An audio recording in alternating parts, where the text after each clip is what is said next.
கரூர் மாவட்டம் குளித்தலை அருகே குப்பிரெட்டிப்பட்டி பகுதியைச் சேர்ந்த கார்த்திகை செல்வி ரத்தினகிரி தம்பதியினருக்கு பிரியங்கா, பிரியதர்ஷினி, பிரித்திகா என்ற 3 மகள்கள் உள்ளனர். மூத்த மகளான பிரியங்கா 2019ஆம் ஆண்டு முதல் வனசரக அதிகாரியாக நாமக்கல் மாவட்டத்தில் உள்ள கொல்லிமலையில் வேலை பார்த்து வந்தார்.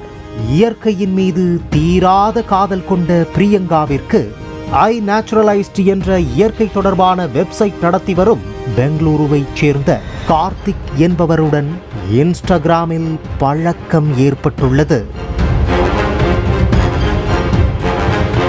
இருவரும் இன்ஸ்டா பக்கத்தில் பேசி நண்பர்களாக பழகி வந்த நிலையில் தாவரங்கள் தொடர்பான ஆராய்ச்சிக்கு வந்த கார்த்திக் தனது மெஸ்மரிசத்தால் பிரியங்காவை தன்வயப்படுத்தியதாக கூறப்படுகின்றது. தான் சொல்வதையெல்லாம் செய்யும் அளவுக்கு பிரியங்காவையும் அவர் மூலமாக அறிமுகமான சகோதரிகள் பிரியதர்ஷினி, பிரித்திகா ஆகியோரையும் பேசியே கார்த்திக் மூளைச்சலவை செய்ததாகவும் கூறப்படுகின்றது. கார்த்திக்குடன் நெருங்கி பழகியதும் பிரியங்காவின் நடவடிக்கையில் ஏராளமான மாற்றங்கள் ஏற்பட்டதாக சொல்லப்படுகிறது. கடந்த மாதம் வனசரக அதிகாரி வேலையே வேண்டாம் என எழுதி கொடுத்துவிட்டு பிரியங்கா தனது வீட்டுக்கு வந்ததாக கூறப்படுகிறது. இதனைத் தொடர்ந்து பிரியங்காவிற்கு குடும்பத்தினர் மாப்பிள்ளை பார்த்து வந்த நிலையில் திருமணம் செய்து கொள்வதற்கு மறுப்பு தெரிவித்த பிரியங்கா இதனை கார்த்திக்கிற்கு தெரிவித்துள்ளார்.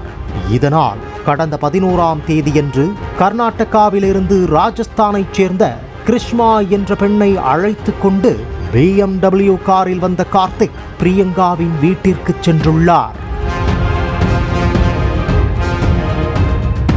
இயற்கையை நேசித்து சமூக சேவையில் அக்கறையும் ஆர்வமும் உள்ள பிரியங்கா மற்றும் 2 பட்டதாரி சகோதரிகளையும் தன்னோடு காரில் அழைத்துச் செல்வதாக கார்த்திக் கூறிய நிலையில் உறவினர்களும் பெற்றோர்களும் தடுத்து நிறுத்தியுள்ளனர்.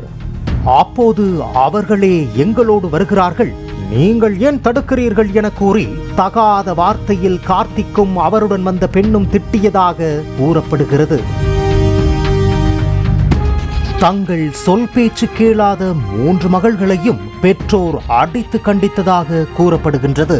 நிலைமை விபரீதமாவதை உணர்ந்த அங்கிருந்த உறவினர்கள் போலீசாருக்கு தகவல் தெரிவித்த நிலையில் சம்பவ இடத்திற்கு சென்ற போலீசார் கார்த்திக், கிருஷ்மா மற்றும் 3 சகோதரிகளையும் விசாரணைக்கு காவல் நிலையத்திற்கு அழைத்துச் சென்றனர். தான் ஒரு பள்ளியில் ஆசிரியராக வேலை பார்த்து வருவதாக கார்த்திக் போலீசாரிடம் கூற போலீசார் சம்பந்தப்பட்ட பள்ளிக்கு போன் செய்து விசாரித்த போது கார்த்திக் அங்கு வேலை பார்க்கவில்லை என்பது தெரிய வந்துள்ளது. இருந்தாலும் 3 பேரும் அவருடன் செல்வதையே விரும்புவதாக கீறல் விழுந்த ரெக்கார்டு போல கூறிக்கொண்டிருந்ததால் போலீசாருக்கு சந்தேகம் எழுந்தது.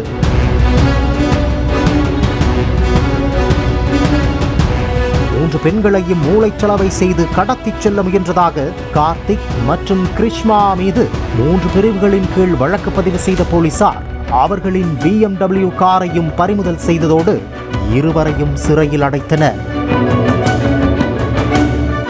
பிரியங்கா தனது பெற்றோரோடு செல்ல விரும்பாத நிலையில் போலீசார் குளித்தலையில் உள்ள மகளிர் காப்பகத்திற்கு அனுப்பி வைத்தனர். மற்ற 2 பெண்களும் தனது உறவினர் வீட்டிற்கு அனுப்பி வைக்கப்பட்டனர். இளம் பெண்களை மூளைச்சலவை செய்து வீட்டிற்கே வந்து கடத்திச் செல்ல முயன்ற சம்பவம் அப்பகுதியில் பெரும் பரபரப்பை ஏற்படுத்தியுள்ளது. அதே நேரத்தில் இன்ஸ்டாவில் மூழ்கி கிடக்கும் தங்கள் வீட்டு பெண் பிள்ளைகளை பெற்றோர் கண்காணிக்க தவறினால் என்ன மாதிரியான விபரீதம் நிகழும் என்பதற்கு இந்த சம்பவம் மற்றும் ஓர் உதாரணம். பாலிமர் செய்திகளுக்காக குளித்தலை செய்தியாளர் தியாகராஜன் மற்றும் வேல்ராஜ்.